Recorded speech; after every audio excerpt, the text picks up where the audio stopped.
नमस्कार, मैं हूं विवेक पांडे और आप देखना शुरू कर चुके हैं IND स्पेशल। और आज हम चर्चा करने वाले हैं यात्रा पे यात्रा की। मध्य प्रदेश में इस समय दो यात्राओं की बहुत ज्यादा गूंज हो रही है। शुरू से भारत जोड़ो यात्रा की गूंज तो थी, लेकिन मध्य प्रदेश के मुखिया शिवराज सिंह चौहान जो कि एक विशेष यात्रा में शामिल हो रहे हैं, जागरूक कर रहे हैं और इसे नाम दिया गया है बीजेपी की जनजातीय गौरव यात्रा।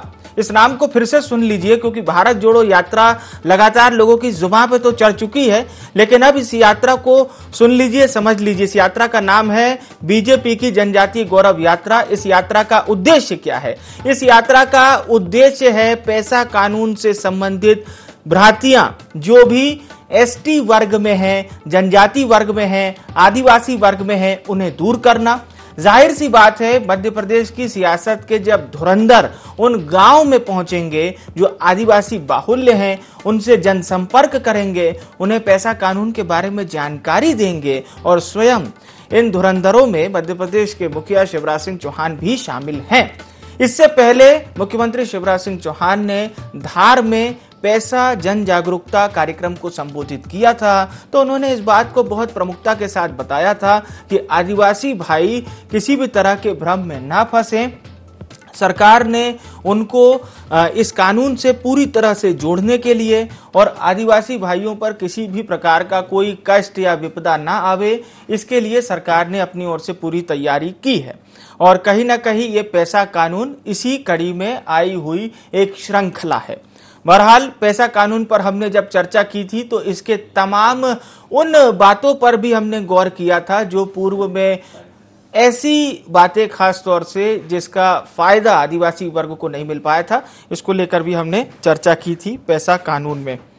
और आज भी हमारी कोशिश यही होगी कि हम हमारे पैनलिस्ट से ये जानने की कोशिश करेंगे कि आखिर इस जन जागरूकता रैली का क्या उद्देश्य है, इससे क्या कुछ फायदा होगा, और समझने की कोशिश करेंगे कि ये यात्राएं किस प्रकार से हमारी जनता जनार्दन का भला करेंगी। खास मेहमान हमारे साथ चर्चा में जुड़ चुके हैं। भारतीय जनता पार्टी के वरिष्ठ नेता दीपक विजयवर्गीय जी हमारे साथ चर्चा में शामिल हो चुके हैं। पवन पटेल जी हमारे साथ चर्चा में शामिल होंगे, महामंत्री हैं मध्य प्रदेश कांग्रेस के। और मध्य प्रदेश के वरिष्ठ पत्रकार सुरेश शर्मा जी भी हमारे साथ चर्चा में जुड़ चुके हैं। सभी मेहमानों का बहुत स्वागत है। दीपक विजयवर्गीय जी, भारत जोड़ो यात्रा के बारे में तो हमने काफी जानकारी हमारे दर्शकों तक पहुंचाई है। अब हम आपसे जानना चाहते हैं ये जनजातीय गौरव यात्रा क्या है और इसका क्या लाभ होगा, इसका उद्देश्य क्या है? देखिए, 15 अगस्त 1947 को देश आजाद हुआ, लेकिन अगले 4-5 दशक तक कांग्रेस का शासन रहा। जनजातीय लोगों को जो उनके अधिकार मिलना चाहिए, या अंग्रेजों के दौर में 200 सालों में जनजातियों के जो अधिकार थे वनों पर, जंगल पर, जमीन पर, या उनके आसपास जो भी पर्यावरण है, उन सारी चीज़ों पर वो अधिकार धीरे धीरे छीन लिए गए। कोशिश ये होनी चाहिए थी कि उनके अधिकार उनको वापस मिले। आधुनिक दौर में जिन सीमाओं तक मिल सकते हैं उन सीमाओं तक मिलें, लेकिन कांग्रेस पार्टी ने कभी ऐसी कोशिश नहीं की। कई क्षेत्रों से लगातार ये मांग उठती रही कि जंगल और जमीन से जुड़े हुए कुछ अधिकार जनजातियों को मिलना चाहिए। भारतीय जनता पार्टी ने लगातार इस संबंध में काम करने की कोशिश की है। और अब ये जो पैसा कानून लाया गया है, ये इसीलिए है कि जनजातीय अंचल जो इस प्रदेश के हैं, वहाँ पर जंगल से संबंधित, जल से संबंधित और आसपास जो भी रिसोर्सेज हैं, उन पर, उन क्षेत्र में रहने वाले लोगों का हक सबसे पहले बनता है। तो उस हक को सुनिश्चित किया जाए। मॉडर्न परिप्रेक्ष्य में जहाँ ग्राम पंचायतें हैं या दूसरी बॉडीज खड़ी हो गई हैं, तो कोई भी ऐसा फैसला उस क्षेत्र की ग्राम सभाओं की मर्जी के बगैर ना हो जो उस क्षेत्र के लोगों को रास ना आता हो या उनके अधिकारों का हनन करता हो। ठीक, चूंकि 23 नवंबर से राहुल गांधी की भारत जोड़ो यात्रा है, पवन जी का हम रुख करते हैं। जी पवन जी, भारत जोड़ो यात्रा जो शुरुआत होगी मध्य प्रदेश में, वो बुरहानपुर की जानकारी हमारे पास, और आगर मालवा तक ये यात्रा चलेगी। फिर ये यात्रा राजस्थान की ओर रवाना हो जाएगी। क्या कुछ अहम है? क्योंकि अभी हमारे पास जो इनपुट्स आ रहे हैं वो ये भी है कि आप लोग शुरुआत में मेगा शो करने की तैयारी में हैं और आप लोग की कोशिश है कि इस यात्रा से एक बार में कम से कम 50,000 लोग लगातार इस यात्रा में चलें। और क्या कुछ जानकारी है पवन पटेल जी? नहीं, देखिए, यात्रा का तो जोर ऐसा है कि मैं इंदौर रोड पे यात्रा पे जा रहा हूँ, मुझे कम से कम 20-25 गाड़ियां ऐसी मिली जो कोई पार्टी के नहीं है, लेकिन फिर भी राहुल गांधी की यात्रा में शामिल होने के लिए जा रहे हैं। आप ऑन द वे हैं मतलब इस समय?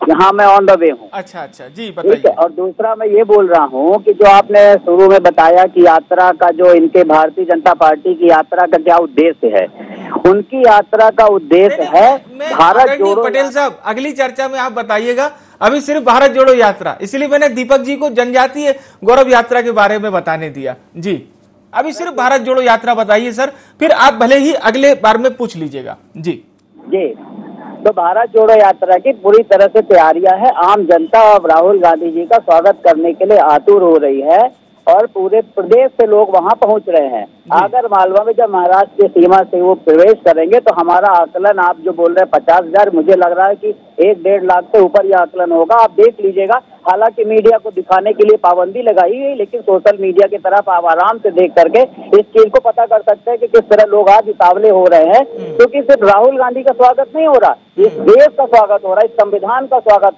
है, और आम जनता, गरीब जो त्राहिमाम है इस झूठ और भय और भ्रष्टाचार से, उसका स्वागत हो रहा है। तो ये एक ऐतिहासिक क्षण होगा जिस समय राहुल गांधी जी मध्य प्रदेश की धरा में प्रवेश करेंगे। चलिए, बाकी आपने मीडिया की बात कही तो पवन पटेल जी, बहुत ईमानदारी और निष्पक्षता के साथ, दावे के साथ इस बात को मैं कहना चाहूंगा, भारत जोड़ो यात्रा का जब प्रादुर्भाव मध्य प्रदेश में होगा तो उसी प्रमुखता के साथ हम भी दिखाएंगे। इस बात से इतर की बीजेपी की जनजातीय गौरव यात्रा है या कांग्रेस की भारत जोड़ो यात्रा, ये मैं आपको आश्वस्त करता हूं। किसी पार्टी विशेष की बात नहीं कर रहा हूं यहाँ पे। अब हम जुड़ते हैं सुरेश शर्मा साहब से। आप दोनों मेहमानों के पास मैं लौटूंगा। आदरणीय सुरेश शर्मा जी, मेरा सवाल आपसे ये रहेगा सर, भारत जोड़ो यात्रा से मध्य प्रदेश की सियासत में क्या कुछ आमूलचूल परिवर्तन आप मानते हैं? हालांकि ये एक कयास लगाने जैसा होगा, लेकिन एक मजबूत राय आपकी, एक सशक्त अनुभव के आधार पर। मैं हमेशा से एक बात कहता हूं, जब भी कोई राजनेता यात्रा निकालता है, उस यात्रा का स्वाभाविक लाभ उस राजनीतिक पार्टी को मिलता है जी। परंतु उसमें दो चीजें बड़ी ध्यान देने वाली हैं, जो मैं अपना एनालिसिस बता रहा हूं। पहला, मैं आपको ये कहूंगा कि रामरथ यात्रा निकली थी आडवाणी जी के नेतृत्व में, और जिसको लालू यादव जी ने रोक दिया था जी। तो उसका राजनीतिक रूप से लाभ बड़ी संख्या में प्राप्त हुआ, राम मंदिर निर्माण की दृष्टि से भी लाभ हुआ और राजनीतिक रूप से भारतीय जनता पार्टी को भी लाभ हुआ। लेकिन इसी प्रकार से हुबली से जलियांवाला बाग के लिए उमा भारती जी ने भी एक यात्रा निकाली थी और जिसको भी बड़ा जन समर्थन मिला था। लेकिन जो ही मथुरा में जाकर के उसी के बोल बिगड़े उमा भारती जी के, तो उस यात्रा का कोई राजनीतिक लाभ प्राप्त नहीं हुआ भारतीय जनता पार्टी को, ना ही उमा भारती जी को उसके कारण जो वो कह रही थी कि मैं हीरो बनने वाली हूं, ऐसा बन पाई। मैं इस यात्रा के बारे में अभी तक का जो मैंने एनालिसिस निकाला है, इसमें कोई शक नहीं है कि राहुल गांधी जी को जन समर्थन मिलने जैसी स्थिति निर्मित हो रही है और लोग इकट्ठा हो रहे हैं। जैसा पवन जी कह रहे थे, ये स्वाभाविक नहीं, ये संभव है कि कुछ लोग, बाहर के लोग भी राहुल गांधी की यात्रा में शामिल हो जाएं। लेकिन मुझे केवल एक चीज पर संशय पैदा हो रहा है कि यदि ये यात्रा इतनी सफल हो रही है और जैसा मैं भी महसूस कर रहा हूं कि लोग जुड़ रहे हैं इसमें, तब फिर सावरकर जैसे मुद्दे लाने की आवश्यकता क्या थी। और आज देश के सामने एक प्रमाण आया है बहुत बड़ा। विवेक जी, आप गौर करिए, ये भविष्य की बात है, मैं आज कह रहा हूं। हमारे सामने दो खड़े दिखाई दे रहे हैं। एक सावरकर जी का पौत्र खड़ा दिखाई दे रहा है, एक महात्मा गांधी जी का पौत्र परपौत्र खड़ा दिखाई दे रहा है। एक दोनों के अंदर संस्कार, महात्मा गांधी के संस्कार तुषार गांधी में आना चाहिए थे, जो आज सावरकर जी के अपमान के लिए खड़े हैं। और दूसरी तरफ जो सावरकर जी के पौत्र हैं, वो महात्मा गांधी जी का भी सम्मान कर रहे हैं और सावरकर जी का भी सम्मान कर रहे हैं। ये बेसिक अंतर है हिंदुत्व और हिंदू विरोधी शक्तियों के बीच का, ये अंतर है। इसको आप समझिए, आने वाले समय की बात कह रहा हूं मैं ये। अब आता हूं कि जो यात्रा मध्य प्रदेश में प्रवेश होगी, मध्य प्रदेश में कांग्रेस के लिए जीवन मरण का प्रश्न हो गया है ये यात्रा। यदि ये यात्रा यहां से सक्सेस होकर के निकलेगी, भीड़ कम हुई, तो कांग्रेस के अंदर बड़ा उठापटक हो जाएगी, क्योंकि यही एक आस है कि 2023 में यदि इस यात्रा के माध्यम से जो ऊर्जा पैदा हो जाएगी कांग्रेस के कार्यकर्ताओं में, तो उसका लाभ उठा लिया जाएगा। अन्यथा के बाद डैश डैश डैश है, इसमें कोई संशय नहीं है। बिल्कुल बिल्कुल, मैं लौटूंगा सर आपके पास। अब दीपक जी से हम मुखातिब होते हैं। दीपक जी, इस बात को सीएम शिवराज भी स्वीकार रहे हैं और तमाम बीजेपी के नेता भी कि जनजातीय वर्ग तक जो उनके राइट्स होते हैं, अधिकार होते हैं, कई दफा वो उन्हें पता नहीं होते। अब चूंकि आप लोग जनजातीय गौरव यात्रा के जरिए उनके बीच जा रहे हैं, उनसे बातचीत कर रहे हैं, कम्युनिकेट हो रहे हैं, तो क्या कुछ मेन आप लोगों का उद्देश्य रहेगा जिससे ये जो फासला है कानून और उनकी जानकारी के बीच का, इसे पाटा जा सके? देखिए, ये बात सही है कि जनजातीय जो लोग होते हैं बहुत सरल होते हैं और मुगलों के दौर में भी पहले वो जंगलों में खदेड़े गए, फिर बाद में अंग्रेजों ने जंगलों में भी उनके अधिकार खत्म कर दिए। देश जब आज़ाद हुआ तो उनको रिजर्वेशन तो दिया गया, लेकिन उनको एजुकेट करने की और बराबरी पर लाने की, उनके गौरव को लौटाने की कोई कोशिश नहीं हुई। भारतीय जनता पार्टी ने हाल के वर्षों में लगातार कोशिश की है कि सबसे पहले जो आदमी का सेल्फ एस्टीम होता है, आत्मगौरव होता है, उसी से आदमी खड़ा होता है। तो आत्मगौरव कैसे खड़ा हो? जैसे हमने भोपाल में देखा कि भोपाल में हमने एक स्टेशन का नाम रानी कमलापति स्टेशन रखा है, इसीलिए है कि आत्मगौरव का भान हो कि ये जो पूरा मध्य प्रदेश का इलाका है ये जनजातीय गौरव से आप्लावित था किसी जमाने में।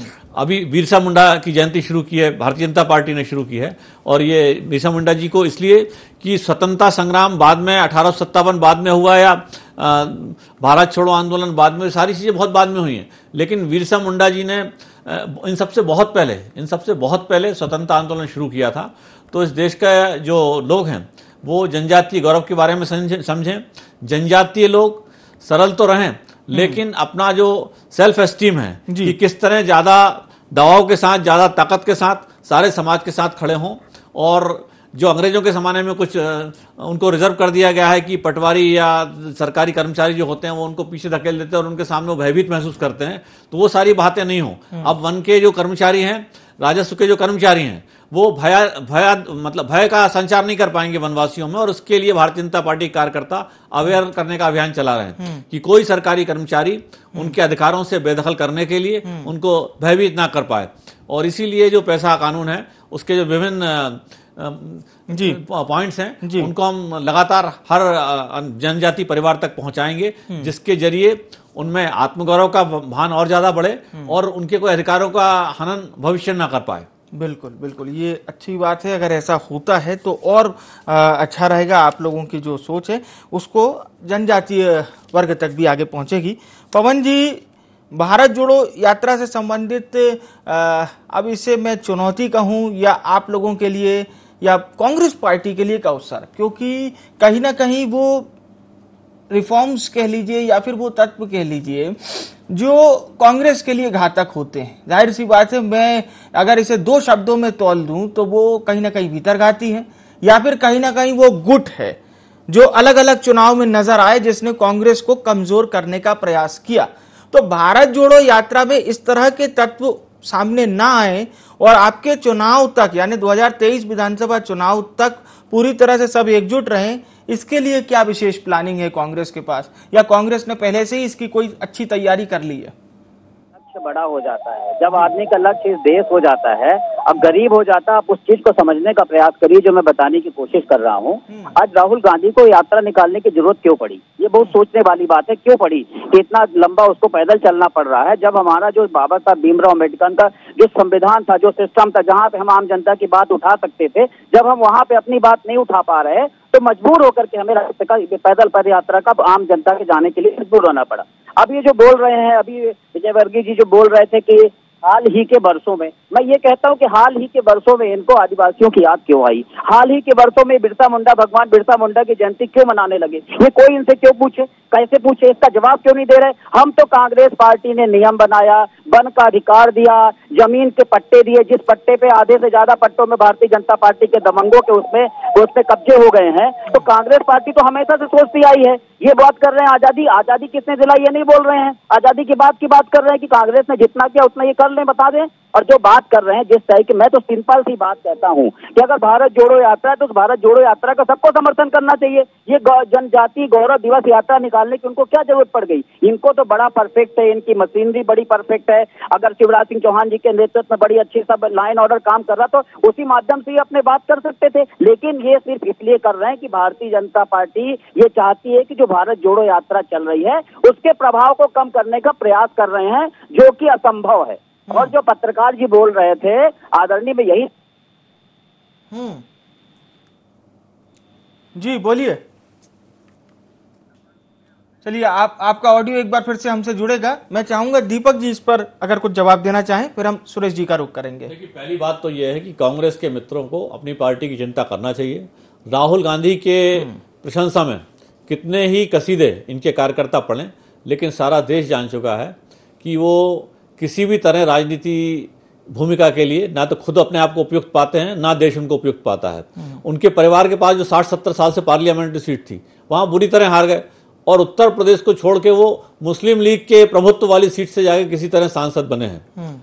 देश भर में कांग्रेस पार्टी लगातार खारिज हो रही है। इस यात्रा का बड़ा दम भर रहे हैं कांग्रेस के हमारे मित्र, लेकिन 1.5-2 महीने हो गए यात्रा को, और 15 दिन पहले जो चुनाव के नतीजे आए हैं, 7 उपचुनाव हुए थे देश भर में, उनमें 2 कांग्रेस की सीटें होती थी, वो 2 सीटें भी कांग्रेस पार्टी ने गंवा दी हैं।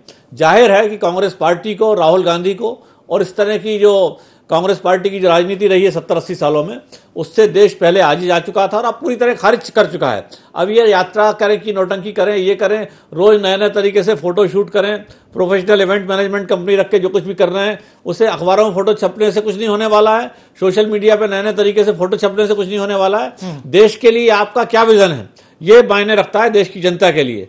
तो देश की जनता के लिए ये मायने रखता है कि पिछले 8 वर्षों में नरेंद्र मोदी जी की जो सरकार आई है, दुनिया में भारत का वजन कितना बड़ा है, ये मायने रखता है कि भारत में कितनी बड़ी विपदा आई, भारत में 80 करोड़ लोगों को हमने लगातार निःशुल्क भोजन दिया, ये मायने रखता है कि हमने 15 करोड़ उन गरीब परिवारों को रसोई गैस उपलब्ध कराई जो उसकी कल्पना नहीं कर सकते थे, ये मायने रखता है कि हमने 20 करोड़ मुद्रा लोन उन बेरोजगारों को दिया है जो बैंकों की पहुंच में नहीं थे। मायने ये रखता है कि 40 करोड़ लोगों को हमने उन लोगों को अकाउंट खुलवाए हैं जिनके अकाउंट 70 साल बाद भी आजादी के नहीं खुल पाए थे। तो गरीबों के लिए, उनके उत्थान के लिए भारतीय जनता पार्टी की सरकार काम कर रही है, वो जनता तक पहुंच रहा है और उसी से भारतीय जनता पार्टी का विस्तार हो रहा है।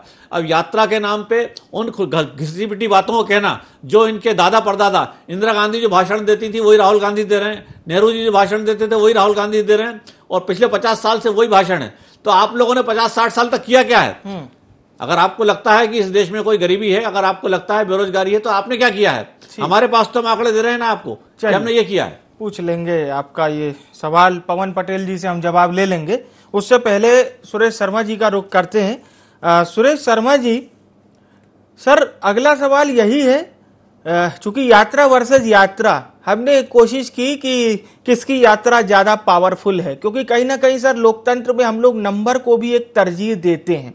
हम देखते हैं कि हाँ इस पार्टी के नंबर ज्यादा हुए तो हम मान लेते हैं कि लोकतंत्र में इन्हें ज्यादा तरजीह मिली। तो सर अगर तरजीह पर हम बात करें तो जमीन पर कौन थोड़ा सा मजबूत नजर आता है और किसके प्रयास में अभी थोड़ी सी और शक्ति होनी चाहिए? थोड़ा सा कठिन सवाल है सर जी। नहीं, सवाल कभी भी ऐसा होता है कि यदि जवाब नहीं देना होता तो कठिन होता है, अदरवाइज कोई कठिन नहीं होता। और मैं स्पष्ट बोलने का आदी हूं, मेरा स्वभाव है, मैं लाग लपेट बातें नहीं करता। मुझे ये मालूम है कि भारतीय जनता पार्टी के पास इतने नेता हैं कि वो हर जिले में, हर मंडल में यदि एक दिन में बैठक करना चाहें तो एक दिन में बैठक कर सकते हैं, और कांग्रेस के पास ऐसी स्थिति नहीं है। ये फैक्ट है। अब मेरे को गाली निकाल करके या आप पत्रकारों को गाली निकाल करके कोई कांग्रेस की संख्या बढ़ जाएगी, ऐसा संभव नहीं है।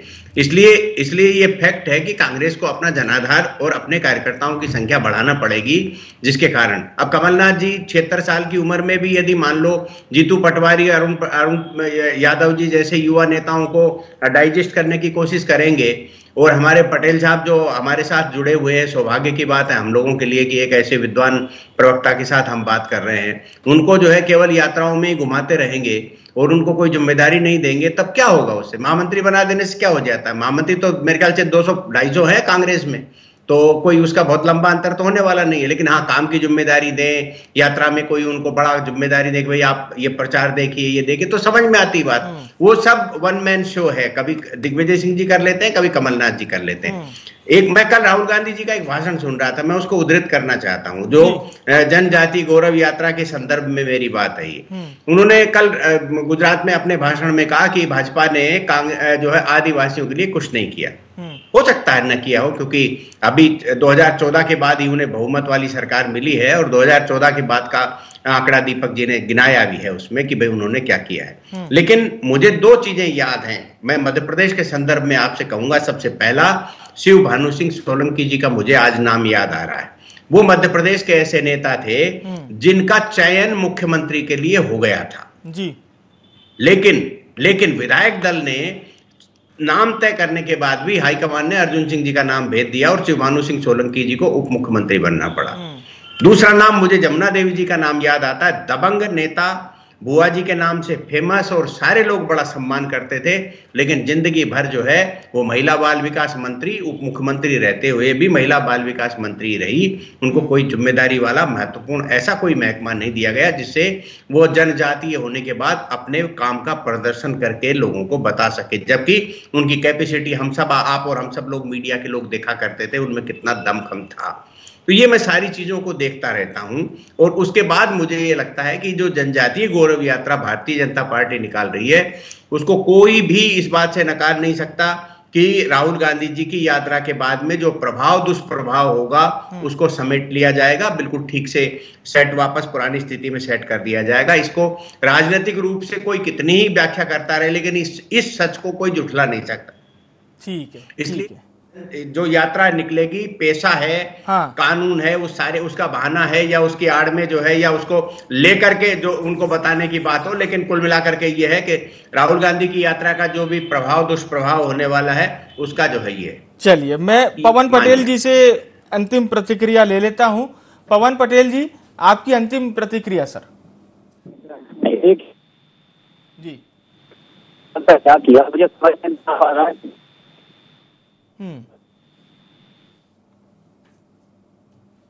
कुछ शायद नेटवर्क में प्रॉब्लम आ रहा है, पवन पटेल जी का ऑडियो हम तक नहीं पहुंच पा रहा है। मैं दीपक जी से अंतिम प्रतिक्रिया ले लेता हूं। दीपक जी, जो बात सुरेश जी ने कही बहुत वाजिब बात है कि सबसे महत्वपूर्ण विषय यही होता है। शायद पवन जी हमारे साथ फिर से जुड़ चुके हैं। जी पवन जी, आपकी अंतिम प्रतिक्रिया। मैं बोल रहा हूँ कि जो इसका बोल रहे हैं कि उसका कोई मायने नहीं रखता, तो मैं पूछना चाहता हूँ कि क्या इस देश का गरीब की भूख की कोई मायने नहीं है इनकी नजरों में? क्या जो बेरोजगार है, जो पढ़ाई लिख करके बैठा हुआ है, जिसके लिए मोदी जी ने प्रॉमिस किया था 2 करोड़ रोजगार देने की, अब उसको रोजगार नहीं दे रहे, उसका कोई मायने नहीं है। बस ये बतौलेबाजी जो करें, हम इवेंट कर रहे हैं कि इवेंट में मास्टर, इवेंट का जो इनको हासिल है सबसे ज्यादा, इवेंट कौन करता है? भारतीय जनता पार्टी करती है। एक आदमी को रोजगार देंगे तो रोजगार मेला लगा दो, एक गौरव दिवस मना लो, ये हमेशा इवेंट तो ये करते हैं, हमारे ऊपर तोप रहे हैं। हम तो कह रहे हैं कि वो आदमी एक पैदल निकला हुआ है, भारत जोड़ने के लिए पूरी जनता उसके साथ जुड़ रही है, तो उसमें बोल रहे हैं कि हम ये नए नए सॉन्ग लेके आ रहे हैं। हम इसमें नयापन कौन सा कह रहे हैं? हम तो बोल रहे हैं कि अब हमें जो संविधान में आप बोलने की आजादी, आम जनता गरीब की आवाज उठाने की आजादी दो, तो इसलिए यात्रा की जरूरत ही नहीं पड़ती। जवाब यात्रा जो आप दोगे ही नहीं, संविधान करोगे, विधायक सांसद अपनी बात नहीं रख सकते हैं, तो आदमी मजबूर होकर के ऐसा करेगा, उसका कर सकता है। इसके अलावा ये बता दे, आज मध्य प्रदेश की बात करते, मध्य प्रदेश का कोई। चलिए, मैं आपकी बात का लबोलबाब समझ गया। मैं दीपक जी से जवाब ले लेता हूं। दीपक जी, इनकी पवन जी की बात पे जवाब। देखिए, ऐसा है कि पवन जी के पास चूंकि जवाब नहीं है, लेकिन मैं इनकी मध्य प्रदेश कांग्रेस से सीधे बात करता हूं कि मध्य प्रदेश कांग्रेस के जो अध्यक्ष हैं कमलनाथ जी, मध्य प्रदेश के आदिवासियों के हितों पर सबसे ज्यादा कठोराघात करने वाला कोई व्यक्ति अगर मध्य प्रदेश में है तो उनका नाम है कमलनाथ। 1980 में, जैसा सुरेश शर्मा जी ने जिक्र किया, 1980 में जब कांग्रेस के विधायक दल की बैठक हुई थी तो शिव भानु सिंह सोलंकी जी को बहुमत से मुख्यमंत्री के लिए चुन लिया गया था। लेकिन उसी में इंटरवेंशन करके कमलनाथ जी ने कहा कि नहीं, मैं भी दावेदार हूं, और अपने वोटों को अर्जुन सिंह जी की तरफ ट्रांसफर किया, और एक षड्यंत्र करके एक आदिवासी बड़ा नेता जो मुख्यमंत्री बन सकता था मध्य प्रदेश का, शिव भानु सिंह सोलंकी, उनको रोक दिया गया विकास से। बाद में दूसरे आदिवासी नेताओं के साथ भी इसी तरह षड्यंत्र हुए मध्य प्रदेश में, अरविंद नेताम जी के साथ हुए, जमुना देवी जी का नाम लिया। तो मध्य प्रदेश में कांग्रेस पार्टी आदिवासियों के खिलाफ षड्यंत्र करती रही है। लंबी लिस्ट और सिर्फ इतनी बात नहीं है, इन्होंने आदिवासी राजाओं के ऊपर गोलियां तक चलवाई 1967 में, कत्लेआम करवाया आदिवासियों का, तो मेरा इतना निवेदन है कमल पटेल जी से, पवन पटेल जी से कि पहले इतिहास पढ़ें थोड़ा सा और देख लें कि आदिवासियों के हितों पर कितना कुठाराघात कांग्रेस पार्टी ने किया है। समय समाप्त हो चुका है। बहुत बहुत शुक्रिया आप सभी सम्मानित जनों का हमारे साथ चर्चा में शरीक होने के लिए।